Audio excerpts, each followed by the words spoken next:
By Randy Smith from randolphsmith.com, who I've known for a couple of years on forums, and he's a copywriting expert, and today I'm going to talk to him about how to create your eBay auction titles and descriptions. Hi Randy.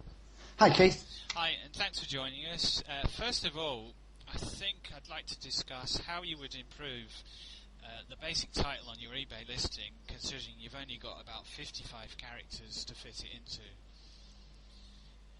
Yeah, no problem. I mean, obviously, with 55 characters, you're very short on space, so you've got to think very, very long and hard about the words you're using.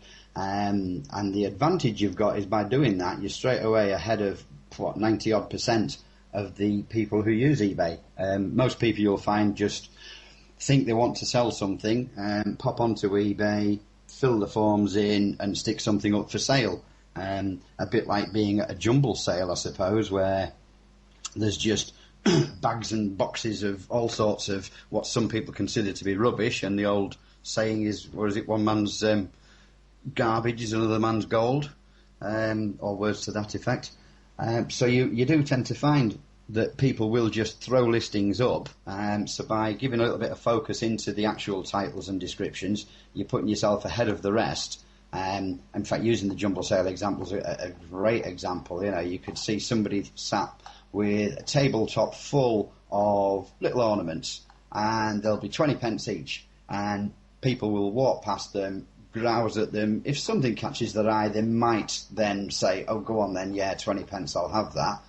Whereas somebody else could sit there and purely by doing things like putting down a black velvet cloth, placing each ornament separately away from the others so that they're not all jumbled together, and having individual prices on them, suddenly it looks, even possibly get a couple of spotlights shining down onto them if possible. It looks so much more presentable that straight away the perceived value is so much higher and the interest is so much greater. So somebody's going to be drawn to have a look at that because the presentation. And that's what you're doing with your auction listing, is you're trying to effect a better presentation of what you've got to draw the eye, to bring the people and the traffic to your listing as opposed to all the other listings that are out there.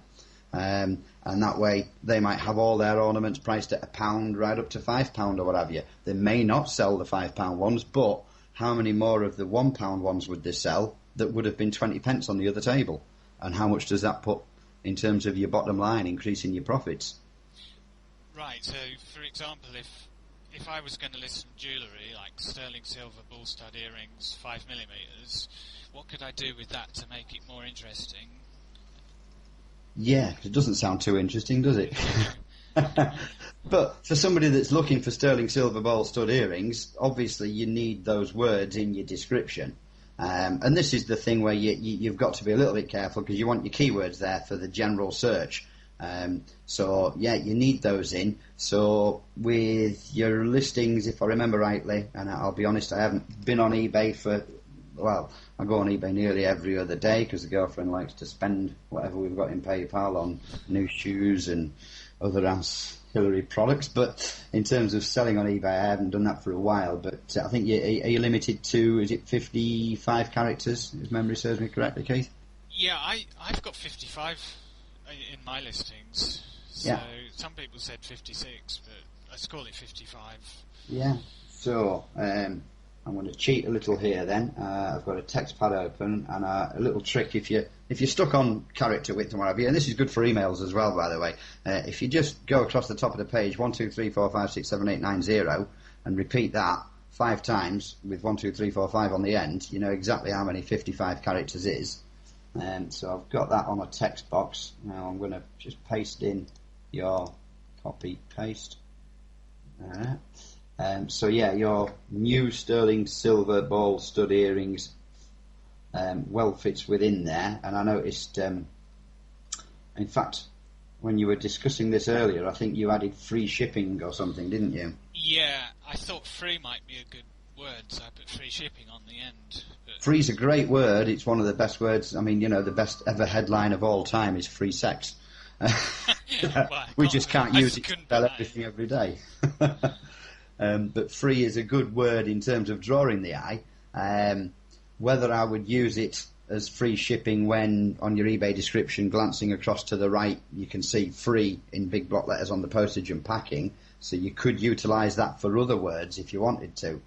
I think straight away I'd be thinking, well, how do I differentiate something as boring as just sterling silver ball stud earrings?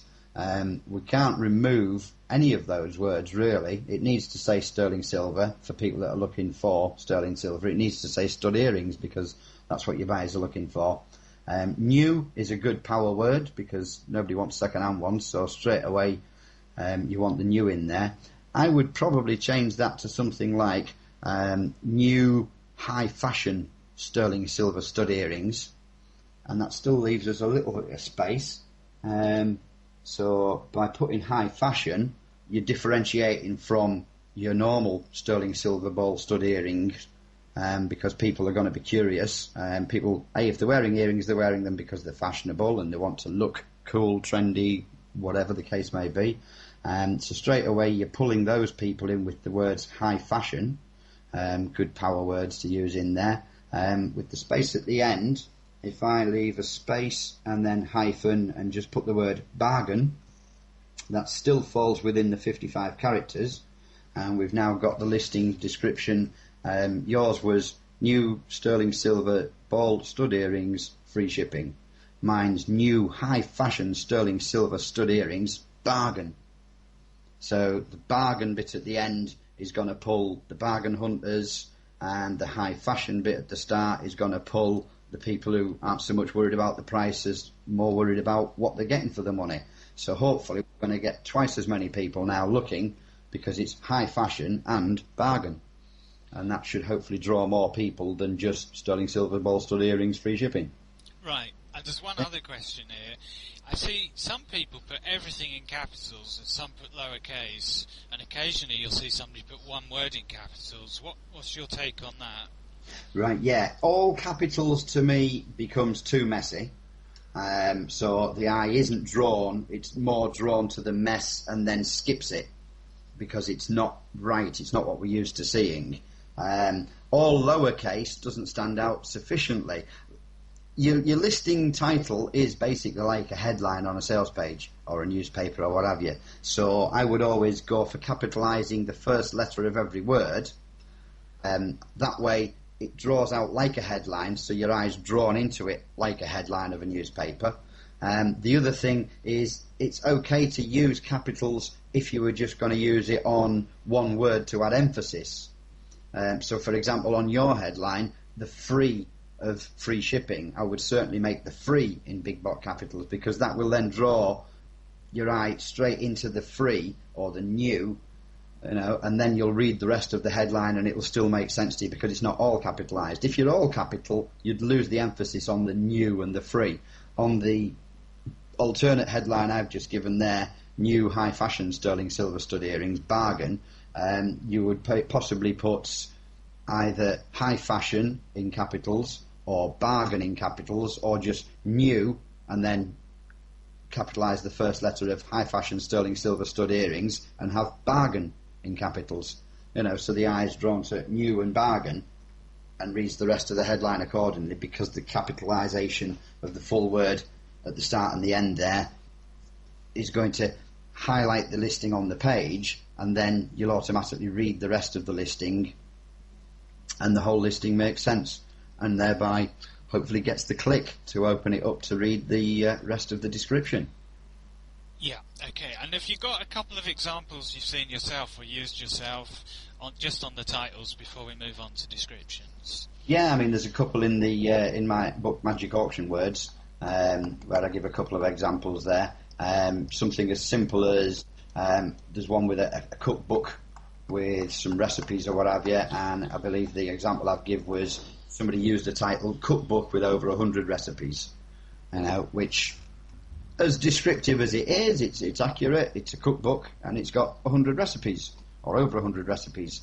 But again, to draw in and what we're looking to do is we're using power words, the magic words that draw people in, and those words are the words that appeal to the emotions. Bear in mind that people are either visual people or they're auditory people or they're kinesthetic, touchy-feely people.